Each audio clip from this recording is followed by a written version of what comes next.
আগামী জুনের মধ্যে স্থানীয় সরকার নির্বাচন করা সম্ভব নয় বলে জানিয়েছেন প্রধান নির্বাচন কমিশনার সিইসি এএমএম নাসিরউদ্দিন।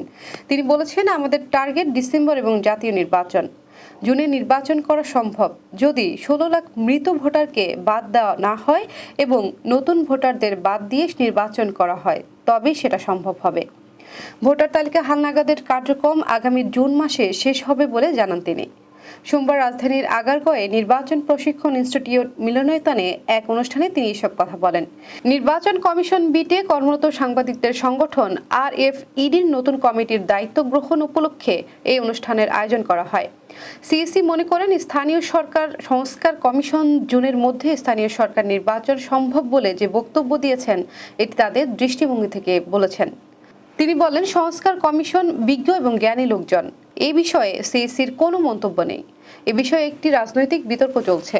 নির্বাচন কমিশন এ বিতর্কে জড়াতে চায় না। আগে ভোটার তালিকা হোক। এখনও ভোটার তালিকা করা সম্ভব হয়নি। এএমএম নাসিরউদ্দিন বলেন, প্রধান উপদেষ্টার ঘোষণা অনুযায়ী আমরা নির্বাচনের প্রস্তুতি এগিয়ে নিচ্ছি। আগামী ডিসেম্বরে জাতীয় নির্বাচন হতে হলে অক্টোবরে তফসিল ঘোষণা করতে হবে।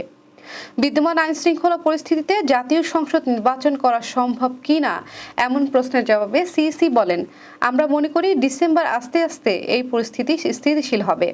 সবার সহযোগিতা নিয়ে আমরা এমন একটি জোয়ার সৃষ্টি করতে চাই যেখানে ভোট ছাড়া মানুষের আর কোনো চিন্তা থাকবে না। সুষ্ঠু নির্বাচনের জন্য যেসব সংস্কার দরকার বলে কমিশন মনে করে, সেটুকু করার উদ্যোগ নেওয়া হয়েছে বলে জানান তিনি।